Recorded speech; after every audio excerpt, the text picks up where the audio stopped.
Last night, Israel's Air Force struck 5 Islamic Jihad terrorists in a vehicle in the Nusrat area of the Gaza Strip.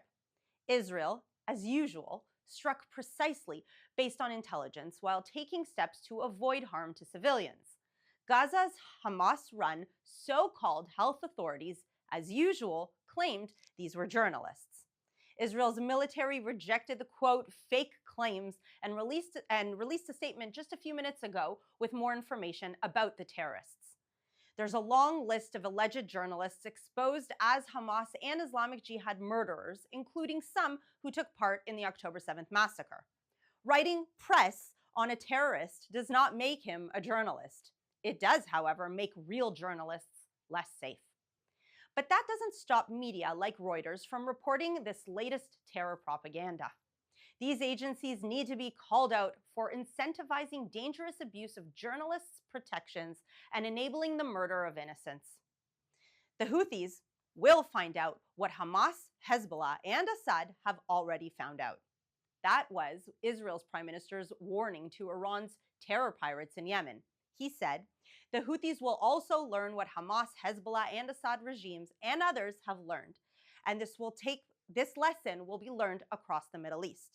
The Houthis attacked Israel almost every day this week. Houthi-fired Iranian ballistic missiles and drones sent millions nightly running for their lives, including me and my children. Air defense isn't hermetic, and shrapnel destroyed buildings and injured over a dozen people. The Houthis have fired over 200 ballistic missiles and 170 drones at Israel since October 7th, 2023. On October 7th, Iran opened a 7-front attack to destroy Israel's people. Israel spent the last year fighting for its life and blunting Iran's genocidal threat. In Gaza, Hamas top leaders are gone. In Lebanon, Hezbollah leaders are gone. In Syria, the Assad regime is gone. Even Iraq's Shia militias are saying they'll pause attacks on Israel. They learned Israel is removing Iran and its terror proxies' ability to murder us. Israel is telling the Houthis, keep trying to harm us, and we'll ensure you no longer can. To ensure Israel's people remain safe, Israel is saying Israel will control security on the Egypt-Gaza border, just like in other critical places. Hamas will not be allowed to return. Israel took these places to stop Hamas and others from murdering our people. Hamas and others want Israel to leave so they can again try to murder our people. Israel's defense minister visited the Egypt-Gaza border, also known as the Philadelphia Corridor. He said, we will ensure that security control remains in the hands of the IDF, which will act to eliminate threats. Cross-border tunnels and other threats will not recur. He added that there will be no Hamas governance in Gaza.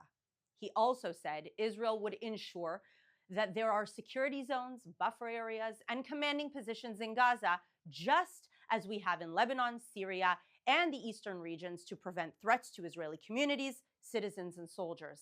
Remember, Israel left the Egypt-Gaza Strip border in 2005.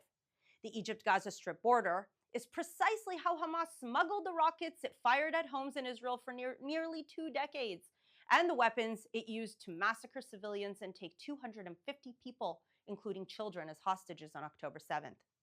Hamas dug tunnels despite international agreements, international forces, and technology. Thus far, Israel has destroyed over 150 tunnels under the border, some large enough to drive trucks through, all within sight of Egyptian forces. Above and below ground, the Egypt-Gaza Strip border became Hamas's weapons lifeline. For innocent people in Israel, the Egypt-Gaza Strip border became a death line. Israel cannot withdraw again because Hamas will use the opportunity to rearm and prepare more attacks on Israel's people. If Israel ever left the Egypt-Gaza Strip border, we'd have to return, just like last time. Now let's take some questions from our audience watching live on social media. Thank you, Ashley. Our first question is about the situation in Lebanon. UN forces there are suggesting that Israel may be violating the ceasefire deal. Is it true? Is Israel violating the ceasefire deal? Great question. The ceasefire deal says that Hezbollah cannot rearm. Hezbollah is rearming. And so Israel is ensuring the ceasefire remains by stopping Hezbollah. Hezbollah is the party that is consistently violating the ceasefire. Israel will do everything it needs to ensure this ceasefire holds, including stopping Hezbollah from rearming. This next question is from Instagram. There are reports that Israel is demanding 34 hostages be released in the first stage of a potential deal. Are these headlines an indication that a deal is close, or is something else going on, in your opinion? So as you mentioned in your question, it's my opinion. We don't have the correct facts. The Israeli government has not released official statement of how many hostages will be in a first round. Will there be a first round, second round, third round? We don't have the actual details of the negotiated agreement or trying to make a negotiated agreement right now. The information we have is from various media sources, and often this information contradicts one another. I've seen Arab media reporting one thing, whereas Israeli media will report something else, and then American media reporting something completely different. And so I think it is not responsible to speak in terms of numbers, in terms of deadlines, in terms of phases, until we actually know what's happening, because the talk around a deal many times in the media is what can make the deal not actually go through. So I suggest that we just wait and see what happens before we make any speculation. Our next question is about the situation in Gaza. The IDF just announced that a reservist soldier was killed in fighting in Gaza. What is the situation there? Is the fighting still intense, and how do you see it continuing? So the situation in Gaza right now is not as intense as it was in the first weeks of the war, of course, because Israel is there, because so many terrorists have been eliminated. But as we see, Israeli soldiers are continuing to be injured and unfortunately killed in combat. This just proves that Hamas is still there. Even though the top leaders have been wiped out, there are still terrorists to take out. There are still attempts to kill our soldiers. And of course, as we see, our hostages are still there, are still being held by these terrorists. And so there are still terrorists that need to be taken care of. The situation is slowly making its way from intense fighting to less intense fighting, but don't be fooled. It is still war. We still have reserve soldiers who have been there. I think for many people who don't live in Israel, it's hard to understand what reserve soldier means. Reserve soldier can mean a 38-year-old man who has 4 or 5 children at home, maybe an entrepreneur with his own business or a job that he literally has not seen in over a year. And so this is affecting our economy, this is affecting our children, this is affecting our wives. We want to see our men come home from war. We don't want to prolong the war. But unfortunately, as long as our enemies remain there and continue to threaten us, we will have to continue to send our men and boys to protect us here on the home front. This is our last question today, and it comes from YouTube. How can Jews celebrate Hanukkah without feeling unsafe from all the recent anti-Semitic attacks across Europe and the world? Well, my opinion is that when the haters, and haters in general, not just when it comes to Jew hatred, but haters in general, and as somebody who's been online for many years, I know quite a bit about haters. When they notice that there is a weakness, then they pounce.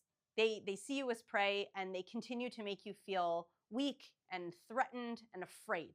So my answer to that is be loud and proud. Be proud of your Jewish identity and your heritage and the story of our Maccabees, and take inspiration from them. At the end of the day, if you are being harassed around the world just because you are lighting your Hanukkah candles, you're eating your sufganiyot, you're playing with your dreidels, if you're being hated on for that, then it could not be any clearer that this is not about politics, it's not about war that is happening on this side of the ocean. It's clearly about Jew hatred. So don't show them that you're weak, be proud, and I think that that's how we'll win, just like how we did 2,000 years ago, more or less. So that's all the time we have today. Thank you very much. I encourage you to follow us on all social media platforms. And remember, there is less than 1 week left to make your year end gift. A generous donor is matching every donation up to $180,000, doubling your impact. Support the Israeli Citizen Spokesperson's office and help us combat misinformation, empower allies, and ensure Israel's story is heard. Don't miss this chance. Every dollar counts twice. Click the link in our bio to make your contribution. Thank you very much. I will be here again on Sunday, so make sure to tune in at 3 p.m. Israel time, 8 a.m. East Coast time. Shabbat Shalom. Happy Hanukkah. See you next time.